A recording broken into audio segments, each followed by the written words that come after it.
नमस्कार, जय जय राम, जय सिया राम। मेरे प्यारे सभी दर्शकों, आज की इस वीडियो में एक बहुत ही दुख भरी कहानी लेकर के आया हूँ।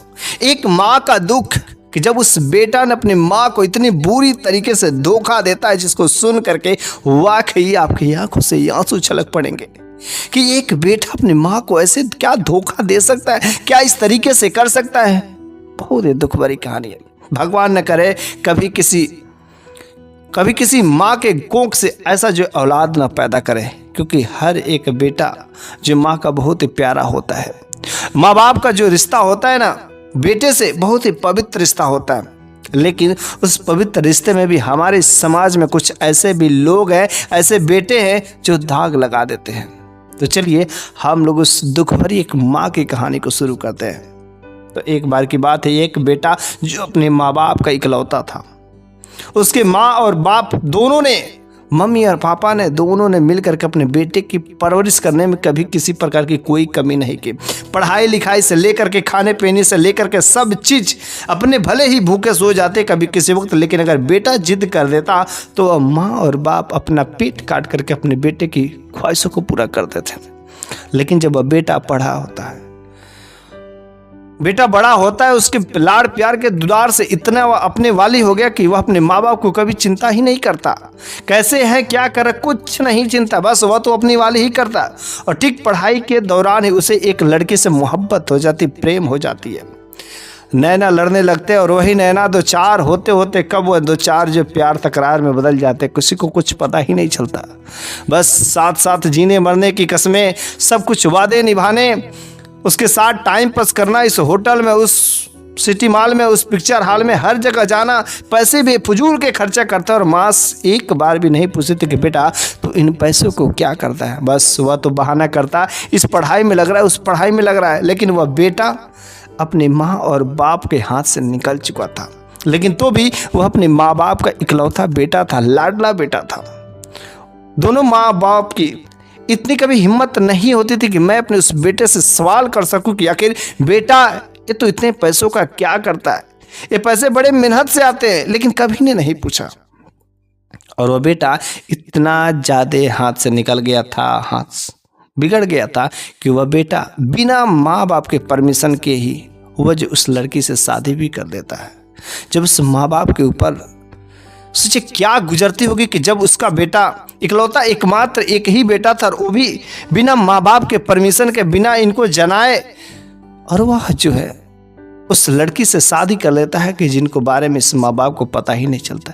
क्या एक बेटा का यही हक होता है? क्या एक बेटा का यही फर्ज होता है? और माँ बाप को बस एक इकलौता वही तो बेटा, उनकी भी कुछ साध होती है, उनकी भी कुछ इच्छाएं होती कि मैं भी अपने बेटे की शादी बड़े ही धूमधाम से करूंगा।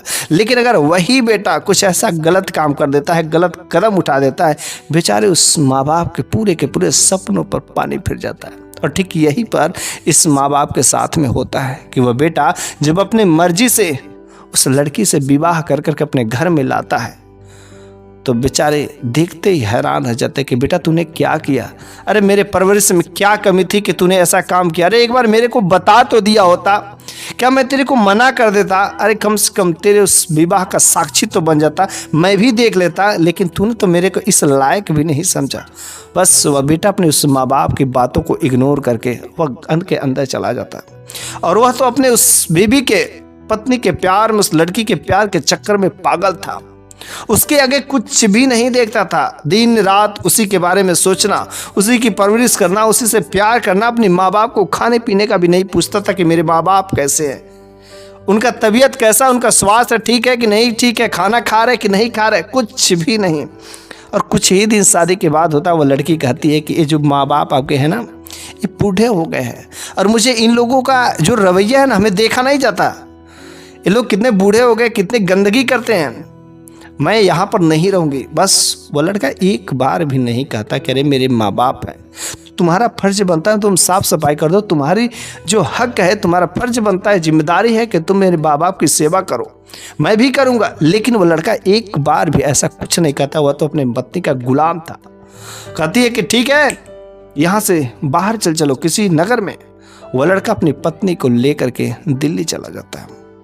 जब वह दिल्ली शहर में जाता है, वहाँ पर काम करता है, पैसे कमाता है, और उसकी पत्नी अपनी पत्नी को खूब मौज मस्ती कराता है। ठीक है, लड़का पढ़ा लिखा था, अच्छी खासी नौकरी भी मिल जाती है हर जगह, ठीक है, लेकिन उससे अपने माँ बाप के बारे में तो सोचना चाहिए। उसके माँ बाप बेचारे क्या सोच रहे होंगे कि मेरा बेटा गया है, बाहर गया, अपनी पत्नी को लेकर के, अपनी बीवी को लेकर गया, अरे कभी फोन तो कर देता। लेकिन वह बेटा इतना जलील हो गया था, इतना निर्दयी हो गया था कि उस लड़की के प्यार के चक्कर में अपने माँ बाप के पास एक बार कॉल तक नहीं करता है। क्या एक बेटा ऐसा ही होना चाहिए? क्या उस माँ बाप ने यही सपने देख करके बेटा देखा था? क्या यही उन लोगों का सपना था कि मेरा बेटा मेरे के लात मार के मेरे को छोड़ करके मुझसे दूर चला जाएगा? बेचारे वो माँ बाप की हालत बहुत ही खराब होती जा रही थी, लेकिन उस बेटे ने एक बार भी नहीं। उसकी पत्नी ने कहा, देखिए जी, आप जितने पढ़े लिखे हैं, आपके पास नॉलेज बहुत है, क्यों ना आप विदेश चले जाते हैं। फिर अपनी पत्नी के कहने पर वह लड़का पासपोर्ट बनवाता है, अप्लाई करता है और विदेश भी चला जाता है। और वहां पर अब तो मोटी रकम के पैसे कमाता है। उतने पैसे कमाने के बावजूद भी सारे के सारे उन पैसों को अपनी पत्नी के खाते में ही भेजता। एक बार भी नहीं सोचता कि हाँ चलो इतने पैसे कमाते हैं, लेकिन 5,000 रुपये उस मम्मी पापा के, मेरे जो माता पिता है उनको भेज देते। क्या उन लोगों का फर्ज नहीं बनता? क्या उन लोगों का तुम पर अधिकार नहीं है? लेकिन तुम तो इतने उस अपने बीवी के प्यार के चक्कर में पागल, जितना कमाता है पैसा, सारे के सारे पैसों को अपनी पत्नी के खाते में भेजता जाता। वह पत्नी उन पैसों को बेफजूल में खर्च करती, कभी इधर पार्टी में उधर पार्टी में, एक बार जो कपड़े पहन लेती दोबारा नहीं पहनती, फेंक देती, दान कर देती, इधर उधर गरीबों को दे देती। ठीक है, अच्छी बात है, लेकिन उस पैसे का वह महत्व तो नहीं समझती थी, क्योंकि वह नहीं कमाती थी ना, और वह बाहर से पैसा कमाता था, भेजता था, या खूब खर्चे करती थी, ऐश करती थी, मजे उड़ाती थी। वह तो समझता था कि मेरी पत्नी बहुत ही खूबसूरत है, वह भी मुझसे बहुत ही प्रेम करती है। और इस तरीके से करते करते पूरे के पूरे 14 साल बीत जाते हैं। बेचारा वह बाहर कमाता रहता है, घर आता है, तुरंत चला जाता है। 14 साल हो जाते हैं, लेकिन 14 साल में एक बार भी वह बेटा अपने घर पर नहीं गया, अपने उस माँ बाप के पास एक बार भी कॉल नहीं की, अपने उस माँ बाप की खोज खबर नहीं ली। वह हमेशा अपनी पत्नी के ही बारे में सोचता रहा।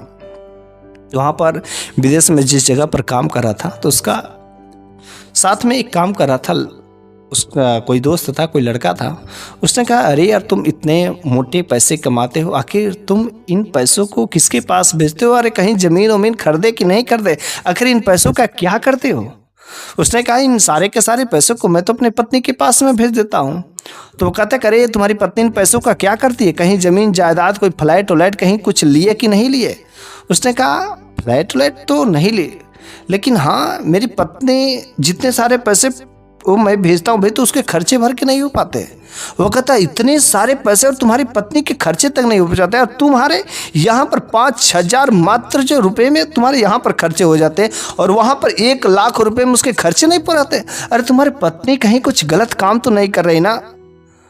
वो कहता है कि नहीं, मेरी पत्नी मेरे को से धोखा नहीं कर सकती। वो लड़का कहता, नहीं, तेरे को जा करके चुपके से किसी तरीके से अपने पत्नी की खोज खबर तो लेनी ही पड़ेगी। भला कोई औरत, कोई महिला आखिर 1-1 लाख रुपए को बेफजूल में ऐसे कैसे खर्च कर सकती? कहीं तेरी औरत का तेरा चरित्र तो ठीक नहीं है ना? वह तुरंत उसका खून खौल उठता है कि अरे तू मेरी पत्नी के बारे में ऐसे कैसे कह रहा है? अरे वह मुझसे बहुत प्रेम करती है, मैं भी उससे प्रेम करता हूँ। वह लड़का कहता है कि अरे तू औरतों के बारे में नहीं जानता है, औरतें प्यास पैसे की भूखी होती है, और वह तुम पैसे भेज रहे हो और मजे कहीं और लूट रही होगी, तो जा करके एक बार किसी तरीके से पता करवा। वह लड़का के मन में जब शक पैदा हो जाता है, तुरंत जो फ्लाइट बुक करता है, अगले दिन बिना अपनी पत्नी को खोज खबर, बिना कोई इन्फॉर्मेशन बताए हुए रात्रि के समय में दिल्ली में अपने उस कमरे पर पहुंचता है। दरवाजा को नॉक करता है। जब दरवाजा को नॉक करता है, तो अंदर से एक पुरुष निवस्त्र हालत में दरवाजा खोलता है, और जैसे ही वह देखता है कि एक पुरुष, और मेरे घर में या इस अंधेरी रात में यह पुरुष गैर मर्द क्या कर रहा है, वह देखता है कि बिस्तर पर मेरी बीबी पड़ी हुई, यह भी नग्न अवस्था में, वह भी जो निवस्त्र अवस्था में। भला ये कैसे हो सकता है? क्या ये आखिर क्या हो रहा है? उसकी पत्नी देखती तो उसके पैरों तले जमीन खिसक जाती है। वह जो अपने पत्नी से माफ़ी मांगती कि अरे मुझसे गलती हो गई, माफ़ कर दीजिए, लेकिन वो कहता है कि नहीं, मैं इतना मेहनत से पैसा कमा करके तेरे को भेजता रहा, मैं तेरे से प्यार करता और तूने मेरे भरोसे पर तूने मुझसे इतनी बड़ी धोखा की। अब मैं तेरे को हरगिज़ अब मैं तेरे साथ नहीं रह सकता। तूने मेरी आंखों में धूल जो कि वो लड़का तुरंत वहां से उस घर को उस कमरे को छोड़ करके वहां से चल जाता है। कहता कि आज के बाद समझना कि मैं तेरे लिए मर गया हूँ। वह बेचारा इतना जिस पर विश्वास करता है वह उसे धोखा दे देती है, तो सोचो उसके ऊपर क्या बीता है। और उस माँ बाप ने तुमसे कितना प्यार करते हैं और तुम जब उन लोगों को धोखा देते तो उन माँ बाप के ऊपर क्या बीत रहा होगा। जरा कभी उस लड़के ने कभी नहीं विचार किया। अगले दिन वह काफी निराश अवस्था में, दुखी अवस्था में एक मंदिर में जाकर के वह अपने आप को, दुख को सारे के सारे उस भगवान के मंदिर में जाकर के रोए जा रहा था, बोले जा रहा था कि वह सिसकियां भरे जा रहा था, बहुत बुरी तरीके से रो रहा था। उसका रोना बंद नहीं हो रहा था। लेकिन तब तक किसी का हाथ ऐसा लगा, पीछे से कोई उसके कंधे पे हाथ रखता और पूछता है कि आखिर बेटा तुम्हें क्या हुआ है, आखिर तुम्हें इतना कष्ट क्यों पड़ा है, तुम इतने रो क्यों रहे, तुम्हारे ऊपर क्या परेशानी है। वह लड़का कहता है, जब पीछे घूमता है तो वह देखता है, अरे ये तो इस मंदिर के पुजारी एक बाबा है, एक साधु महात्मा है जो गिरुआ वस्त्र पहने हुए, उनके ललाट पर जो है त्रिकुट चंद और ऐसे कुछ ललाट पर कुछ धारियां है। वह उन बाबा से कहता है कि बाबा आप तो सब कुछ जानने वाले हैं, आप तो भगवान की पूजा पाठ करते हैं, अब तो मेरे मन की बातों को जान सकते हैं। उसने कहा वो तो अलग बात है बेटा, लेकिन तुम्हें बताओ हुआ क्या है, तुम्हारी दिक्कत क्या है, तुम्हारी समस्या क्या है। वह कहता है कि बाबा जी मेरे पास धन दौलत पैसे सब कुछ है, मैंने बहुत कमाया पैसा, लेकिन बाबा पता नहीं क्यों मेरा दिल जो है ना ऐसा लग रहा है कि मेरे दिल को किसी ने बंद कर दिया और बस मैं कुछ कहना चाहता हूँ, कुछ करना चाहता हूँ, लेकिन अब मेरे पास कोई बचा ही नहीं। मैं जाऊँ तो किसके पास जाऊँ, मेरी पत्नी ने मेरे साथ में इतना बड़ा धोखा किया है बाबा, इसलिए मैं भगवान के पास में आऊँ, बस यही कुछ ऐसा रास्ता दिखाएंगे। उसने कहा अरे यहाँ पर तो ठीक है, भगवान तो तुम्हारे दिल का ताला खोलेंगे ही खोलेंगे, तुम्हारे सारे दिक्कतों को मुक्त करेंगे ही करेंगे, लेकिन इससे पहले तुम अपने माँ बाप के पास में जाओ। तुम्हारे माँ बाप हैं? वो लड़का कहता है हाँ माँ बाप हैं। कहते आखिर कहाँ पर है? वो लड़का कहता है अरे पता नहीं है। वो कहता है क्या बात कर रहे हो, तुम्हें अपने माँ बाप के बारे में पता नहीं है? कहता कि मेरे को माँ बाप से मिले हुए 14 साल बीत गए और अपने पत्नी के आगे जिस पर मैं बहुत ही भरोसा करता था, विश्वास करना था, और जिसने मेरे साथ में विश्वासघात किया, उसके बातों में आकर उसे इतना प्यार करता था, उसके आगे जो अपने माँ बाप को नहीं पहुंचा, माँ बाप की कभी चिंता ही नहीं की। बेचारे वे माँ बाप मेरे से कितना प्रेम करते थे। वो बाबा जी समझाते कि सोचो तुम जो अपने पत्नी से प्रेम करते थे और तुमसे तुम्हारे माँ बाप प्रेम करते हैं, जब तुम्हारी पत्नी ने तुमको धोखा दिया तो तुमको कितना कष्ट हो रहा है, कितना रो रहे हो, और कितना दिन का तुम तो उसके साथ में पूरा जीवन भी नहीं सही से गुजारे हो, बस पैसे भेजते थे। लेकिन सोचो तुम्हारे माँ बाप तुमसे कितना प्रेम करते हैं, अपने गोद में खिलाए हैं। तुम्हारी माँ अपने गीले में सो जाती थी और तुम्हें सूखे में सुला देती थी, तुमको कभी कष्ट नहीं होने दी, पूरी रात जग करके तुम्हारे लिए पंखा किया करती थी, अपने साड़ी के आंचल से पंखा किया करती थी, अपने रात भर सोती नहीं थी। सोचो वह तुमसे कितना प्यार करती है, और जब तुमने उस माँ बाप को धोखा दिया तो उनके ऊपर क्या गुजर रहा होगा, और आज तुम्हें शायद उसी का सजा मिल रहा है। अभी भी समय है, फौरन जाओ और अपने उस माँ बाप के पास मिलो, उन माँ बाप से गलती का क्षमा मांगो। तुमने बहुत बड़ा अपराध किया, माँ का दिल दुखाया है, माँ को कष्ट दिया है, जल्दी से अभी भागे जाओ, तभी जो भगवान तुम्हें माफ करेंगे, वरना तुम्हारे दिल का ताला नहीं खुल सकता, तुम्हें कभी सुकून नहीं मिलेगा। लड़का दिल्ली से तुरंत जो फ्लाइट पकड़ता है और अपने गांव में आता है। जब अपने गांव में आता है तो गांव के बाहर जो है जब प्रवेश करता है तो गांव के बाहर जो है एक चरवाहा था जो घास काट रहा था, बूढ़ा बुजुर्ग था। वह उसके पास में जाता है और कहता है कि बाबा जी आप इस गांव में रहते हो? कहता है कि हाँ बेटा मैं इस गांव में ही रहता हूँ। कहता है कि वो अपने बाप का नाम लेकर के वो लड़का पूछता है कि अरे इनका घर कहाँ पर है, क्योंकि जब वो लड़का उस गाँव में पहुँचा रहा था तो सारे के सारे घर, कोठे अटारी, अच्छे अच्छे घर बन गए थे, 3 तल्ला 4 तल्ला बिल्डिंगें बन गई थी। तो इस वजह से वह थोड़ा सा कंफ्यूज हो रहा था, परेशान हो रहा था कि आखिर मैं पहचानूंगा तो पहचानूंगा कैसे। वह अपने बाप का नाम लेकर के वह उस चरवाहा से पूछता है। वह चरवाहा कहता है कि हाँ वह तो थे इस दुनिया में, लेकिन अब वह इस दुनिया में नहीं रहे। उनका एक बेटा था जो बहुत ही नालायक बेटा था, भगवान न करे कभी ऐसा बेटा किसी को दे। वह नालायक बेटा अपनी पत्नी के प्यार के आगे वह अपनी पत्नी का गुलाम बन करके वह अपने माँ बाप को एक बार भी वह फोन कॉल तक नहीं, एक बार भी पूछा नहीं। बेचारे इकलौता एक ही मात्र बेटा था, लेकिन उस नालायक बेटे को याद के चक्कर में, याद कर करके चक्कर में, उसका नाम ले ले करके चक्कर में, जैसे दशरथ की मृत्यु भगवान राम अपने बेटे की याद में हो गई थी, वैसे वह भी एक बाप था जो अपने बेटे की याद में तड़प तड़प कर बेचारा वह मर गया। लेकिन बहुत बुरा हुआ जो कुछ भी हुआ। फिर उसने कहा आखिर जो उनकी पत्नी है वह कहाँ है? कहता कि उनकी पत्नी तो जीवित है, वह इस दुनिया में है, लेकिन उनकी दोनों की दोनों आंखें चली गई हैं, वो आंखों से देख नहीं सकती हैं। उनकी एक झोपड़पट्टी पड़ी है और उस झोपड़पट्टी में एक चारपाई है। उस चारपाई पर बैठ करके बस अपने बेटे को बुलाती हैं, अपने बेटे को आसरा देखती कि कभी भी मेरा बेटा आएगा। उनके शरीर पर एक भी मांस नहीं है। कोई जो है कुत्तों जैसे 2-4 रोटियां दे देता तो वह बस वह खा लेती। अरे उनकी हालत तो कुत्तों से बदतर हो गई है। मेरे जैसा अगर इंसान रहता ना तो उस बेटे को मैं जहर देता, अगर मेरे को ऐसा पता रहता था। लेकिन वह जो बुढ़िया है, वो जो झोपड़पट्टी में पड़ी है, उसके बेटे ने 14 साल हो गए, उसको एक बार पूछता नहीं, लेकिन वह अभी भी अपने उस बेटे की आस में है। शायद उसके शरीर में जो हड्डियां बची उसको अपने बेटे का इंतजार कर रही है। वह कहती है कि मेरा बेटा एक दिन आएगा, मेरा बेटा एक दिन आएगा। जैसे वह इन सब बातों को सुन करके उसके आंखों से आंसू छलकना शुरू हो जाते हैं और वह आंखों से आंसू लिए हुए रोता हुआ वह जो उस झोपड़पट्टी में आता प्रवेश करता है। जब उस झोपड़पट्टी में प्रवेश करता है तो काफी सामान इधर उधर बिखरे हुए थे। तब तक पैर से एक जो बर्तन पर ठोकर लग जाता है, बर्तन से आवाज आती है। अंदर से बूढ़ी माँ की आवाज आती कि अरे घर में कौन आ गया, अरे घर में कौन है? वह कहता है कि वही मैं तेरा नालायक बेटा हूं, जो मैं तेरे को 14 सालों से मैं तेरे को पूछ नहीं सका, जिसके तू इंतजार आज तक करती रही, मैं वही नालायक बेटा हूं।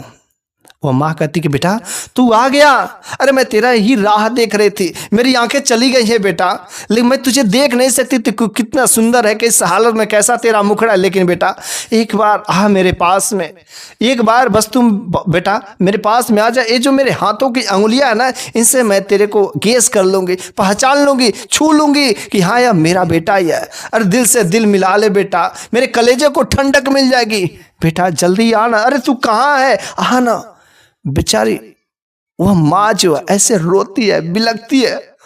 उसका बेटा अपने उस माँ को पा करके आंखों से आंसू छलक पड़ते हैं और वह बेटा अपने माँ से, वह बूढ़ी माँ से जो है लिपट करके रोने लगता है। कहता कि माँ मैंने बहुत बड़ा गलत किया, मैंने तुम लोगों के साथ में बहुत बड़ा अन्याय किया। माँ अब तुमको कुछ नहीं होगा, जो कुछ भी है तुम्हारी स्थिति है मैं सही कर दूंगा, चलो जल्दी से मैं तुम्हें इलाज कराऊंगा, तुम्हारी स्थिति सही हो जाएगी। माँ अब मैं तुम्हें नहीं खोना चाहता हूँ, माँ मैंने बहुत बड़ी गलती की, पिताजी इस दुनिया में नहीं रहे, पिताजी मेरे याद में इस दुनिया को छोड़ करके चले गए। मैं कितना नालायक बेटा था माँ, मेरे को धोखा मिला माँ, मैं जिसके प्यार के चक्कर में हम अपने माँ बाप को ठुकरा दिए, आज उसने ही मेरे साथ में इतना बड़ा धोखा किया कि बस मेरे को समझ आ गया कि आज आप लोगों के ऊपर क्या बीत रही होगी, कि मैंने जब आप लोगों को धोखा दिया तो भला आपके ऊपर क्या गुजरी होगी। बस माँ मेरे को माफ कर दो, मैं नालायक हूँ, मैं आवारा हूँ, मैं कमीना हूँ, मैं आपका बेटा कहलाने के हक नहीं हूँ। वह माँ कहती कि नहीं बेटा ऐसा मत कहो, जैसे भी हो, जिस तरीके से हो, अरे मेरा बेटा हो ना, आज तो मेरे पास में आ गया, अगर मैं मर भी जाऊं तो मेरे को कोई परवाह नहीं है। वह बेटा अपने उस माँ को ले जाकर के इलाज कराता है, उसको टॉनिक की गोलियां, जो कुछ भी दवाइयाँ होती सही से करवाता है, घर बनवाता है, हर चीज़ की व्यवस्था सही से कर देता है। लेकिन चूंकि माँ की स्थिति काफ़ी पुरानी हो गई थी, लेकिन वह माँ जो ज़्यादा दिन तक उस बेटे के साथ में नहीं रह पाती है, वह इस दुनिया से छोड़ करके चली जाती है। फिर जो है बेटा अपने उस माँ और बाप दोनों को सोच सोच करके रोता है, पछताता है कि मैंने अपने माँ बाप को प्यार को ठुकरा दिया, मैंने अपने माँ बाप को प्यार को नहीं समझा। और इस तरीके से यह कहानी यहीं पर समाप्त हो जाती है। मेरे प्यारे सभी दर्शकों, ऐसे कुछ लोग हमारे समाज में हैं, ऐसे कुछ बेटे हमारे समाज में हैं जो अपने माँ बाप को ऐसे दर दर की ठोकरें कराते हैं, अपने माँ बाप को समझते नहीं है, अपने माँ बाप को धोखा दे देते, अपने माँ बाप को मारते हैं। भला उस बेटा का क्या यही हक है, क्या यही अधिकार है? अरे भगवान भी कहते हैं कि जिस घर में माँ बाप की पूजा होती है ना, जिस घर में माँ बाप की इज्जत होती है, उस घर में भगवान भी उस बेटे से खुश रहते हैं। इसलिए अगर आप अपने माँ बाप की पूजा करेंगे, माँ बाप का सम्मान करेंगे, तो भगवान भी आपके साथ में खुश रहेगा। बस मेरी यह कहानी आज यहीं पर समाप्त हो जाती है। अगले वीडियो में एक नई शानदार कहानी के साथ में लेकर के अवश्य ही हाजिर हूँगा। तब तक के लिए धन्यवाद।